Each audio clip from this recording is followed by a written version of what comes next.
It keeps us from things like applying to a job, asking that person out on a date, giving love, receiving love, to expressing our spirit.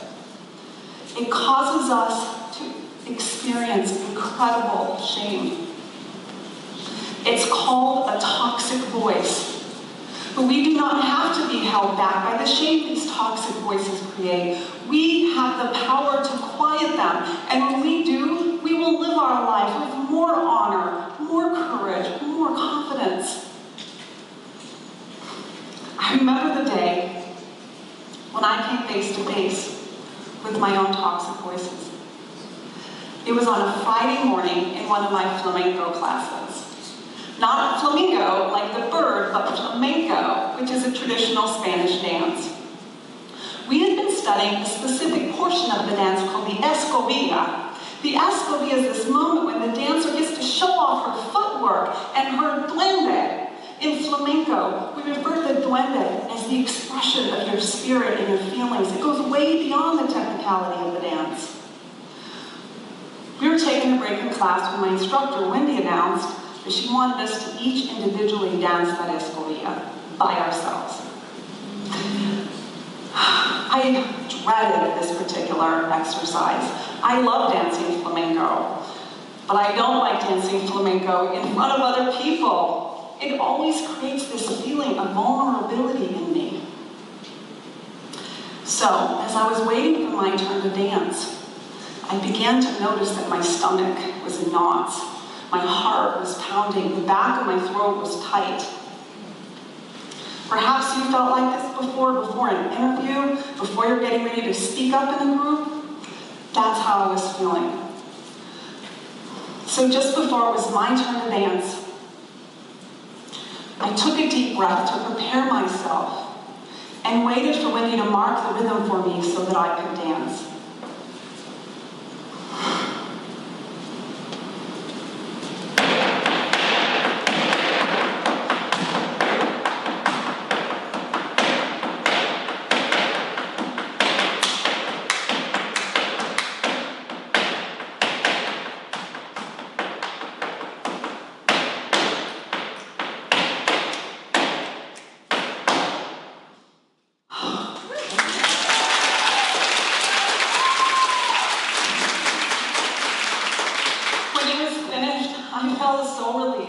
Just like I was finished, just like I was feeling right now. I was so glad it was over, but then Wendy said, "No, Margot, do it again."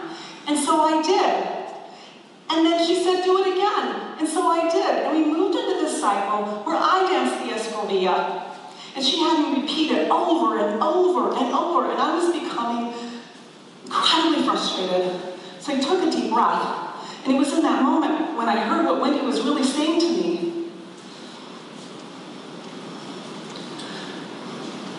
Baila sin vergüenza, Margot. Baila sin vergüenza. Wendy was saying to me, dance without shame, Margot. Dance without shame. Wendy didn't care if I had perfected the footwork. She was looking for my duende, the expression of my spirit. But it wasn't coming through. It was hidden.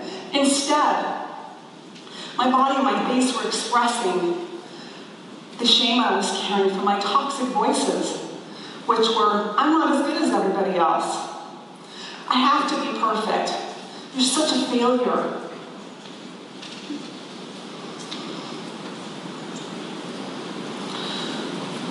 You see, dancing reveals a story through movement. And that morning in my flamenco class, my dance was revealing the stories of shame and fear that I had emotionally inherited throughout my lifetime. We have all emotionally inherited a toxic voice that causes us to dance with shame, whether we realize it or not. In addition to being a student of flamenco, I'm also a psychotherapist. In the last 25 years, I've spent over 40,000 hours studying and observing how these toxic voices affect my clients and myself as well. I have learned a toxic voice has the power to demean the human spirit. They take root during a shame-producing moment moment in a person's life. Like any other toxin, they deplete our spirit and keep us from functioning at our best. A toxic voice is different from that typical self-talk we have with ourselves. For example, I wonder if that guy likes me, or I wonder if I will fit in that group. They're different because they're shame-producing. They're pervasive, and they create a persistent belief about yourself that is toxic. I remember a client I worked with. I refer to him as Diego. Diego was a brilliant violinist. He had been playing since he was 4 years old and was first chair for both his middle school and his high school orchestra. However, there was a tradition where any student could challenge him to first chair, but they had to compete with him on a musical playoff. So one morning, Diego was sitting in class when a really good friend was seated next to him. He leaned over to Diego and said, "Diego, I really want to be first chair." So Diego raised his hand to inform the orchestra leader that this student wanted to challenge him. But then he said, "I don't want it. He can have it." He took his violin, he packed it up in his beautiful old leather case and walked out the door. You see, there was something that Diego saw in the excitement of his friend's face that made him realize he had not been enjoying playing the violin for a really long time. So he headed home, excited to share his epiphany with his family, but his mom's response was very different from what he expected. She was furious with Diego. "Diego, do you know how much money I've invested in your lessons and how much time I've spent?" And it's in that moment that a toxic voice took root within Diego. "You are only worthy if you perform." 40 years later, when I asked Diego, "How's this playing out in your adult life?" he was able to identify his toxic voice. "I am only worthy if I perform." I asked him, "How's this playing out in your adult life?" And he was able to realize that he put a tremendous amount of pressure on himself to please others and felt incredibly inadequate when he failed to do so. Another client I worked with, I'll refer to her as Rebecca. Rebecca was a brilliant, talented woman. She'd been an accountant and in her field for over a decade. And like many of us women today, she was trying to balance raising her kids with her career. One morning, she's in the kitchen, she's packing lunches, she's looking for her daughter's permission slip while she's mentally preparing for an appointment with her most difficult client. Her husband, who was a high-powered attorney, walked into the room, so Rebecca began to share the stress she was feeling with him. He grabbed his keys, turned to her and said, "Rebecca, why do you even bother working? I make more money in 1 month than you make all year." Imagine what that voice did to Rebecca moving forward. Imagine living with the notion that you are only worthy if you make a lot of money. When you inherit a toxic voice, you're typically not aware that it's happened. You're just left with this feeling of shame, and like Rebecca, you move forward with your day without realizing you've internalized this toxicity. For 25 years, I've been studying, researching, and observing how these toxic voices affect us. We are all vulnerable. However, in this research that I have done, I have found a pattern. Women are often more vulnerable than men to inheriting a toxic voice. Why is this? There's a fascinating research study by Adriana Mendrick from the University of Montreal. It sheds some really interesting scientific light into this gender difference. In her research study, she examined the brain scans of both men and women while they were looking at distressing emotional images. For example, a car crash, a child who's crying, a man weeping. Additionally, her team interviewed each participant regarding their own response to the emotional images.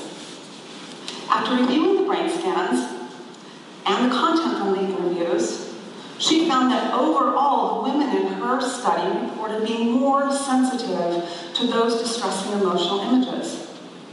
Additionally, her research found that higher estrogen levels predicted an increase in sensitivity to those images, and higher testosterone levels predicted a lowered sensitivity to those distressing emotional images. Let me connect the dots.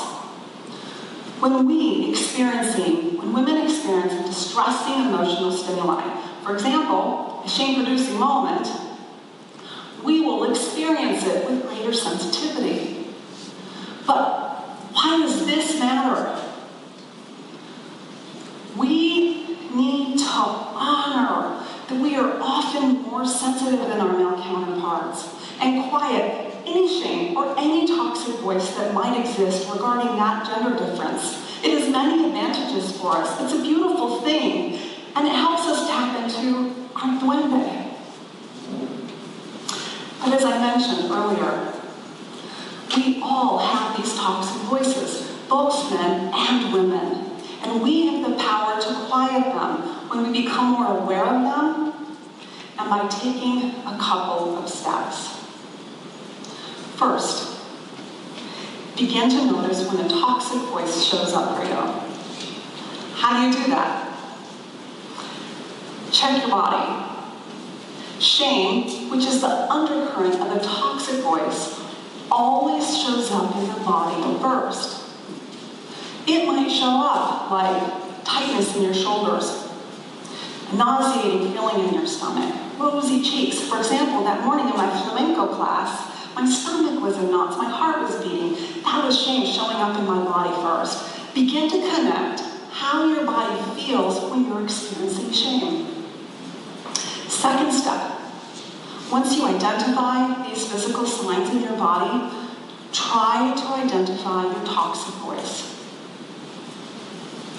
Some of the most prevalent toxic voices I have heard in my clinical work are, "You are insignificant. I am insignificant. I am not good enough. I am unlovable. I am unworthy. I am inadequate." Do any of these resonate with you?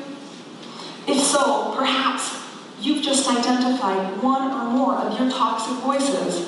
If you're even just a little bit more aware of a toxic voice that has been causing you to feel shame, then you are more empowered now than you were 10 minutes ago. Second step, now that you've identified your toxic voice, shed light on it. There are many ways that you can do this. I want you to imagine that your toxic voice is sitting in a dark corner of a room. I want you to take it and move it into the light. Why? It has the most power over you when it's in the dark, when it's hidden.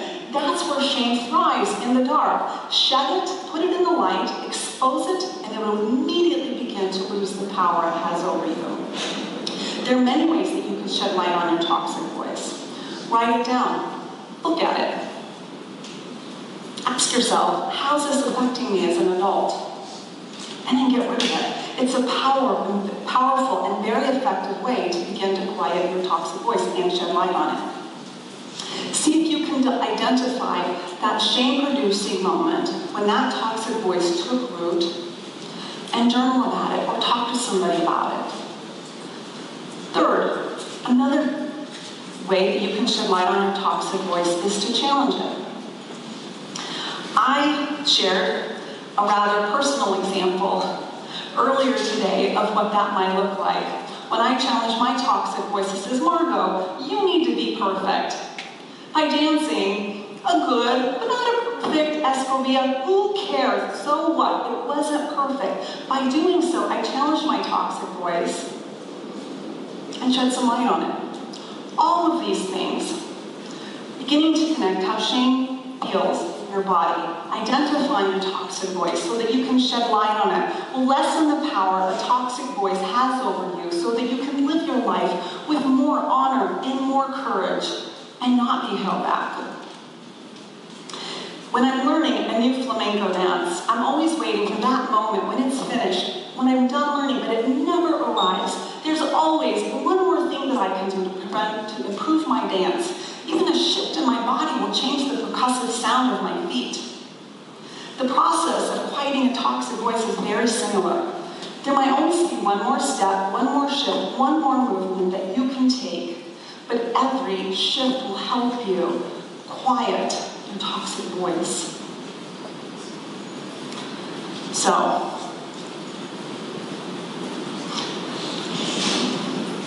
as my flamenco instructor inspired me, I want to do the same for you.